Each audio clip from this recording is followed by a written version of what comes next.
ainda falar depois de todas essas belas falas, né? Então, meu nome é Rogério Rocha, quero dar minha contribuição aqui a esse debate. Primeiro, agradecer a Vanessa, ao pessoal do INPCC, tá bom? Muito obrigado pela oportunidade de a gente estar aqui discutindo esse tema importantíssimo. A estrutura da minha apresentação vai se dividir em 3 momentos. Vou falar do aspecto literário, vou falar do aspecto criminológico e do aspecto social, ok? E, por vezes, essas falas estarão entremeadas, entrelaçadas, então não se preocupem em esperar qual delas virá. Mas, partindo do princípio, a gente está falando de Tenda dos Milagres, uma obra de 1969 do autor baiano Jorge Amado. Romance histórico, o gênero narrativo. E ali, Jorge Amado constrói uma ficção histórica e oferece uma interpretação da história do racismo após a abolição da escravidão. Certo? Então, partimos daí. O que ele tenta fazer em Tenda dos Milagres é essa interpretação da história do racismo após a abolição da escravidão. E ele vai mostrar quais foram as estratégias utilizadas pela elite branca brasileira para negar e usurpar o direito à cultura, ao trabalho, à religião, à educação, à profissionalização de todo esse povo negro. E, sobretudo, de apagar essa expressão fortíssima que tem o negro no Brasil. Foi uma tentativa de apagar, que os colegas que me antecederam já trouxeram em várias matins. E o Jorge Amado falou disso nessa obra e em tantas outras obras dele. Porque não nos esqueçamos, e quando vocês começarem a adentrar as obras de Jorge Amado, vão ver que o negro é presença constante na literatura dele. Ele dá um destaque para o povo negro, para o negro brasileiro. Pois bem, Jorge Amado, quem era Jorge Amado? Jorge Amado foi um cara que, naquela época, quando ele começou a escrever, ali pelos anos 30, 40, 50, que ele começou a ganhar corpo e importância, ele foi praticamente o primeiro escritor profissional da América Latina. Jorge Amado viveu de escrever. Vocês sabem que literatura não dá dinheiro para quase ninguém. Pouca gente consegue viver só de literatura. Ele conseguiu, porque ele foi sagaz. Vocês vão ver a sacada do velho. Ele pegou muito isso do popular, do que ele vivia ali na Bahia, e colocou algumas doses de intelectualidade no meio. Lembremos que Jorge era branco, não era negro, mas era um baiano que convivia muito com o povo negro e era amado por esse povo. E de alguma forma, por ter dado voz em seus personagens, assumiu essa perspectiva de ser de alguma forma um tradutor dessa importância do negro no Brasil, sobretudo na Bahia, porque nós estamos falando de Bahia. Nunca vamos perder a ideia de que o Jorge está trazendo um Brasil baiano, soteropolitano, tá? É diferente de um Érico Veríssimo que fala de um sul branco e do gaúcho, ok? São coisas totalmente diferentes, são Brasis, mas o Brasil de Jorge é esse Brasil que ele faz questão de dar voz a esse povo. Pois bem, então nessa época ele vende milhares de livros fora do Brasil. Quem concorria com ele era o próprio Érico Veríssimo, que também era muito lido lá fora. Mas era, como eu acabei de dizer, uma outra visão do Brasil, até porque o Veríssimo é do sul e o Jorge é do nordeste. Eles vendiam milhares de livros. Tanto é que, durante muito tempo, Jorge Amado foi o escritor brasileiro mais conhecido fora do Brasil e mais vendido.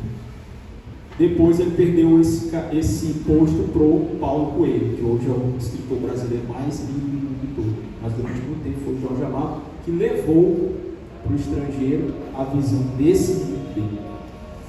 Pois bem, perguntado sobre como é que ele compunha seus livros, suas obras, uma entrevista de 84, a então jovem Silvia Popovic, na TV Cultura, ele falou que ele era apenas um modesto escritor baiano. E o que ele fazia? Ele apenas pegava o que era falado e dito pelo povo e lançava ali um certo vocabulário de época, juntamente com outros elementos, pimba, criava um romance, né? E ele costumava dizer que romance não é história, que romance é recriação da vida. O romance é a recriação da vida. E a história, por vezes, é a falsificação da vida. Nem toda história reflete o real. Outro elemento importantíssimo na obra dele, também Tenda dos Milagres, é esse contraponto entre o relato oral e o relato escrito. O que está ali é muito do que Jorge ouviu das pessoas naqueles ambientes onde vivia esse povo que era marginalizado pela elite brasileira e pela elite branca de Salvador e da Bahia. Portanto, é uma escritura, é uma literatura onde está presente a escritura e a oralidade.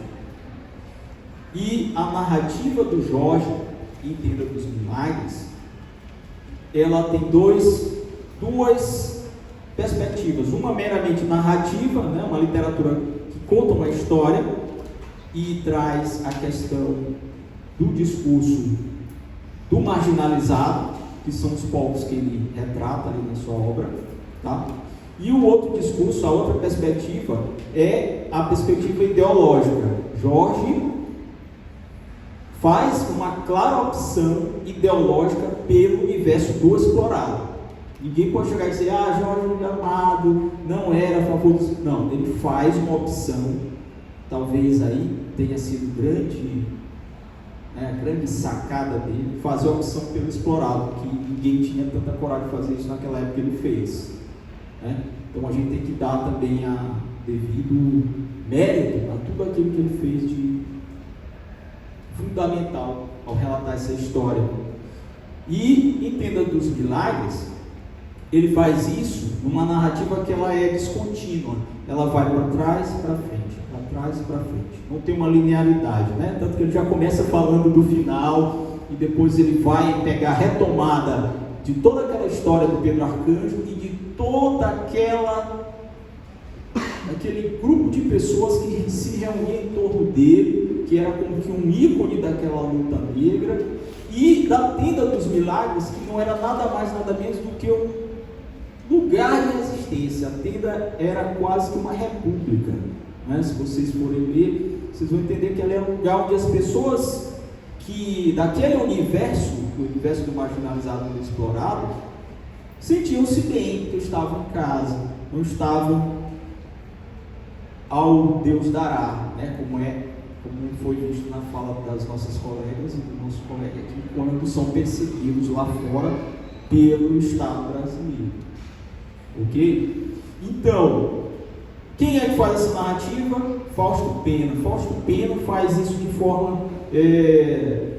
às vezes ele fala de coisas que ele viveu, junto com aqueles outros personagens, às vezes ele fala de coisas que ele sabia que aconteceram, mas que ele não estava lá dentro da ação. E Pedro Arcanjo? Quem é Pedro Arcanjo? Pedro Arcanjo é várias pessoas ao mesmo tempo.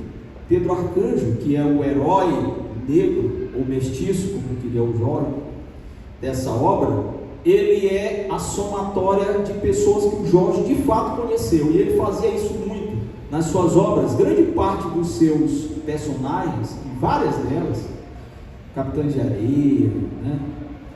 Mar Morto, quase todas, ele extraiu das pessoas com quem ele convivia e transformou características delas, tá? Para personagens. Às vezes ele só mudava o nome do personagem, mas era a pessoa. Você conhecia e dizia, isso aí, ele está falando de fulano e tal, esse cara eu sei quem é. Pois bem, Pedro Arcanjo é Manuel Quirino, que o professor Christian já citou aqui. Manuel Quirino foi um grande estudioso dos costumes e das coisas da gente baiana. Ele é Martiniano Eliseu do Bonfim, que foi um babalaú de Candomblé, um homem ilustre da Bahia daquela época de Jorge Amado, que estudou em Lagos, na Nigéria, e falava inglês e alemão perfeitamente. Ele conheceu isso, quem disse o próprio Jorge Amado numa entrevista. E ele era também características dessas pessoas que existiram no personagem Pedro Arcanjo, tá? Era Miguel Santana, que segundo contavam a época, foi um homem que teve somente 51 filhos, com várias mulheres, né? Então, esses caras aí foram as pessoas que ele conheceu que caracterizaram o personagem malandro, e aqui eu estou usando malandro, viu? Bem aberto, um termo bem, né? Não é pejorativo, um cara esperto, um filósofo do povo, um intelectual das classes mais subalternas, que era o Pedro Arcanjo. Ele pegou todas as características e levou para lá. E mais ainda, o Pedro Arcanjo era também o próprio Jorge Amado. Se vocês lerem, vocês vão encontrar muito de Jorge Amado. Quando vocês lerem a biografia de Jorge Amado, vocês vão entender que ali estava muito dele também nesse personagem. Um detalhe importantíssimo: ele é um herói negro positivo, tá? Às vezes o negro é representado na literatura brasileira como alguém que não tem essas qualidades. Geralmente, em Tenda dos Milagres, Pedro Arcanjo é um herói, cara. Ele é um cara sensacional. Todo mundo gravita em torno dele. Ele é o cara. Ele é o cara da obra. Você vai ver, tudo gira em torno dele, tudo. Até quando ele morre, as coisas voltam para ele. Quem tinha feito isso antes na literatura brasileira? Me digam aí quem fez isso antes, com um herói dele, positivo. Ninguém. Eu peço aqui a vocês que procuram. Então, esteticamente, ele vai recontar em Tenda dos Milagres a história do racismo do Brasil. Esteticamente. Conflito gera em torno de teorias racistas. Meus colegas, minhas colegas e meu colega já me antecedeu, trataram muito bem disso. Teorias racistas que eram defendidas pelo Estado brasileiro naquela época. Lógico, tinha todo um contexto, hein, gente? Vamos entender isso também. Isso daqui eu não estou querendo justificar o racismo daquela época, mas tinha um contexto que levava aquelas pessoas a acreditarem que aquilo era a verdade. E essa verdade que colocava para baixo a rica cultura do povo marginalizado, que era do povo negro, começou com essas teorias racistas científicas que já foram citadas aqui. Cesare Lombroso, autor do clássico L'Uomo Delinquente, que é o homem delinquente italiano, que foi o cara que criou a escola positivista da criminologia, que foi a primeira expressão científica da tentativa de se estudar o crime criminoso. Começa na Itália, e ele, que era um antropólogo, um médico, vai atrás de entender quais são as características fenotípicas, os tipos de alguém que você pode dizer: esse cara aí, não sei não, você tem cara de ladrão, esse cara aí. Olha, aquela ali, ó, acho que ela é criminosa. Por quê? Porque ela tem a cabeça assim, o nariz assim. Pseudociência, né? Claramente. Hoje em dia isso aí é até risível. Mas isso fez um eco muito grande no mundo e jogou desconfiança, desdém, temor, hostilidade contra todas as camadas de pessoas ou populações de todas as classes sociais que se enquadrassem naquele tipo criminoso, entre aspas, do Lombroso. E isso fez a cabeça de muitos cientistas, de muitos autores. Já foi citado aqui o nosso Lina Rodrigues e o Silvio Romero, aqui no Brasil também foi outro que propagou essa doutrina. E Lombroso percorreu a Europa visitando hospitais, prisões, hospitais psiquiátricos, para encontrar lá, né, e ir atrás de uma vasta bibliografia para escrever seus livros dizendo que o criminoso é a pessoa que tem tais e tais traços, e algumas delas já nascem com essa tendência atávica a ser delinquente. E isso se espalhou pelo mundo. Um dia desse, uma colega minha falou assim: mas isso daí já foi superado, né? No Lombroso hoje ninguém lê, não, isso aí não existe. Eu digo: não existe? Nos Estados Unidos, uma série de leis que estão vigentes hoje ainda tem teorias lombrosianas lá no fundo delas.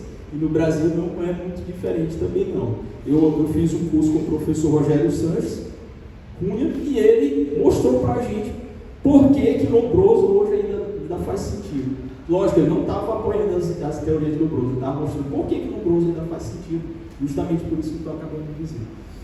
E Jorge Amado denuncia também o nosso colonialismo mental, que vem na figura de um personagem que é o James Levinson, que ele diz que é um prêmio Nobel que vem estudar a obra de Pedro Arcanjo quando ele já tinha morrido. E aí, como esse norte-americano veio estudar a obra do Pedro Arcanjo, todo mundo começa a ir babar o cara, porque justamente que ele é nobre, porque ele é norte-americano, porque ele é branco, porque ele é, entre aspas, bonito.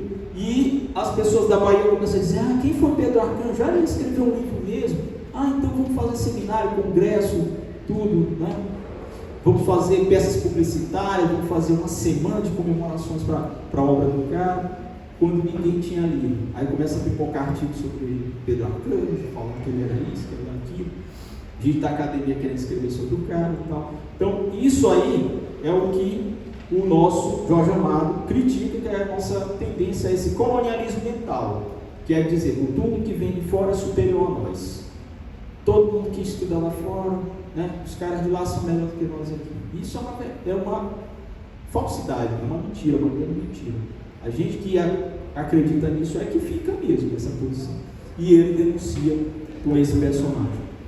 E as pessoas diziam: ah, como é que um simples operário negro, tem tanta gente egrégia na Bahia, os grandes gênios, heróis, Rui Barbosa, Aguiar, como é que um cara desse aí vai ser objeto merecedor de estudos, de uma semana de comemoração do Pedro Arcanjo? Isso na obra de Jorge Amado. Isso é importantíssimo, mais do que vocês possam imaginar. E ele teve coragem de fazer. Outros autores talvez não teriam. E eu indico aqui para vocês uma leitura de Humberto de Oliveira chamada Os Milagres da Tenda, uma leitura da mestiçagem de Jorge Amado, onde ele traz essa visão acerca da formação da cultura brasileira, que o escritor vê como mestiça. Aí a gente vai voltar de novo para o que o professor Christian colocou muito bem, nossas colegas, que esse termo mestiço foi uma forma, vamos dizer, amenizada que Jorge encontrou de falar do povo negro, tá? Porque já era difícil falar naquela época. Que dirá se ele chegasse lá, negritude, os pretos, não sei o que, pô, esse cara branco aí falando desse jeito, será que ele está gostando desse pessoal? Ele gosta de ler aí, do Afoxé, não sei o que e tal, dos cultos, né? Como é que pode?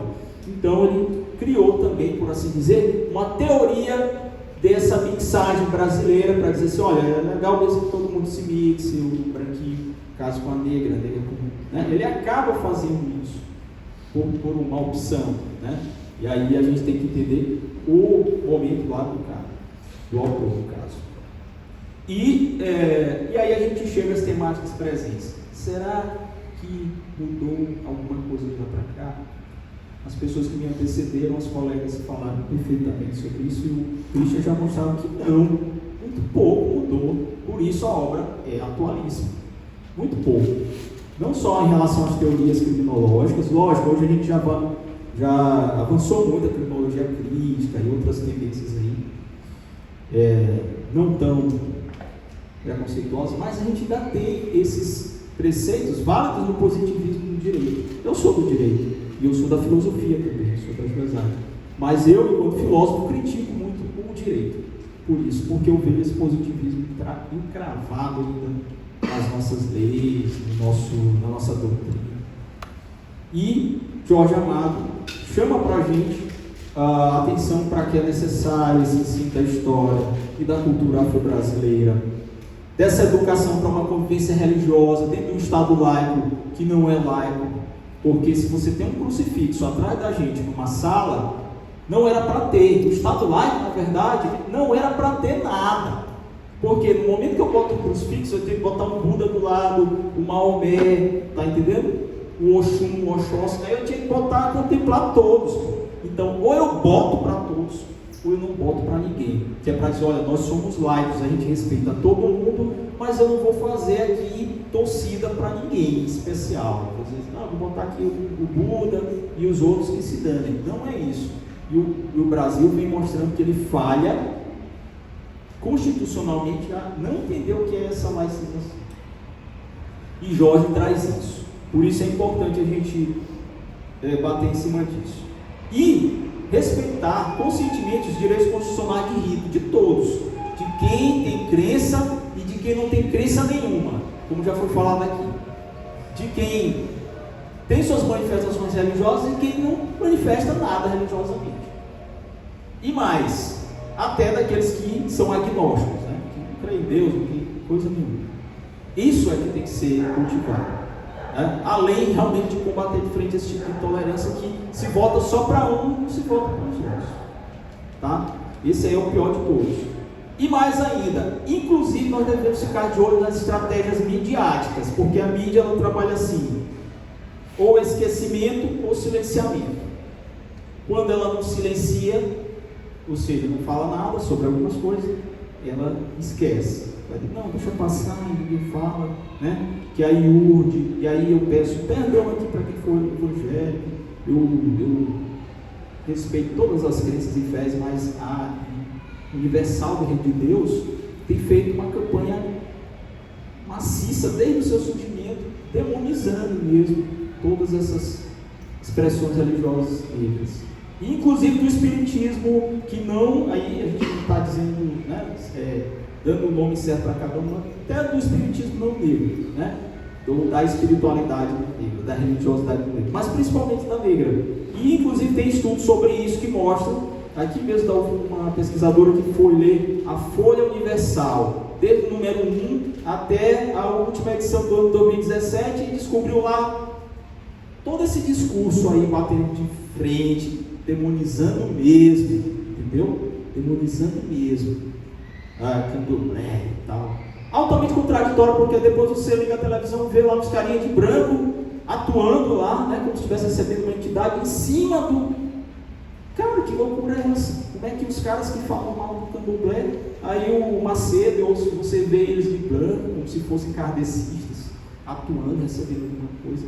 Gente, se eu tiver no tempo, você deu um toque aqui, eu vou terminar. Então, gente, por isso a importância desse debate, a importância do que foi falado aqui, a importância da gente ler Jorge Amado, tá? Porque, gostem ou não dele, sendo ele branco ou não sendo negro, mas ele, de alguma forma, ele traduziu algo da cultura negra brasileira, ele mostrou por que ela é tão importante para a gente, e por que ela continua sendo parte da formação do que nós somos. Tá? E a gente tem que lutar porque essa esfera pública tem debate, discursividade ampla, contraditório, deixar todo mundo falar, inclusive, tá? Porque senão a gente se torna intolerante também. Nós, como tolerantes, só não podemos tolerar os intolerantes, que é o paradoxo da tolerância. Se você tolera o intolerante, ele passa por cima de ti com um trator, ele te acaba mesmo. Então, o intolerante você tem que ter um tratamento diferenciado, inclusive da própria lei, do Estado, da Constituição, que for, entendeu? E eu prego um neo-humanismo e eu prego um neo-esclarecimento, um neo-iluminismo. Não aquele da Revolução Francesa, não mais aquele liberal lá, tá? Mas um neo-humanismo, porque realmente a gente tem que buscar esse novo homem do século XXI. Quem nós vamos ser? Que pessoas a gente vai ser para marcar esse tempo? E mais, que tipo de espírito humano a gente vai carregar dentro de nós? Que tipo de atos, de afetos, de paixões e razões? O que é que a gente vai trazer de novo para esse tempo? Hoje a gente vai ficar sempre eternamente repetindo, né? Incansavelmente, e aí não se acaba nem com racismo nem com intolerância, só se gera mais e mais e mais. E se as misturas de raça não são o resultado melhor, ou a melhor solução, né, dos críticos que falam de Jorge Amado, diz, tá, tudo bem, mixigenação, né? É um discurso criticável, de fato porque o híbrido, né, que é o que nasce do branco com o negro, ele não é nem branco, nem é mais negro, então ele não é nada, né? Essa é a crítica, uma das que fazem sobre essas teorias de criolização, ou então de hibridismo, ou de miscigenação, nesse sentido que ele falou aí de mestiçagem. Mas se não é isso, então a gente vai ter que buscar essa paz social e humana que permita a gente viver e coexistir, senão não vai dar certo. E eu vou encerrar minha fala com uma citação do próprio Jorge Amado, que era materialista, histórico, comunista, até uma parte da vida, depois ele disse que ele renega, ele deixou de ser, e que dizia que ele falava o seguinte, abre aspas, a vida é feita de acontecimentos comuns e de milagres, mesmo ele não acreditando, não sendo um homem religioso. Mas, e aí eu trago a letra de uma outra música que tem tudo a ver com a obra dele e com o que ele acabou de dizer, chamado Milagres do Povo, de Caetano Veloso, e gostaria de ler 2 trechinhos para a gente terminar. E ele fala, quem é ateu e viu milagres como eu, sabe que os deuses sem Deus não cessam de brotar, nem cansam de esperar, e o coração, que é soberano, que é Senhor, não cabe na escravidão, não cabe no seu não cabe em si, de tanto sim, é pura dança e sexo e glória, e paira para além da história. É no xarel que brilha a prata, a luz do céu, e o povo negro entendeu que o grande vencedor se ergue além da dor. Tudo chegou sobrevivente num navio. Quem descobriu o Brasil? Foi o negro que viu a crueldade bem de frente e ainda produziu milagres de fé no extremo ocidente. Muito obrigado.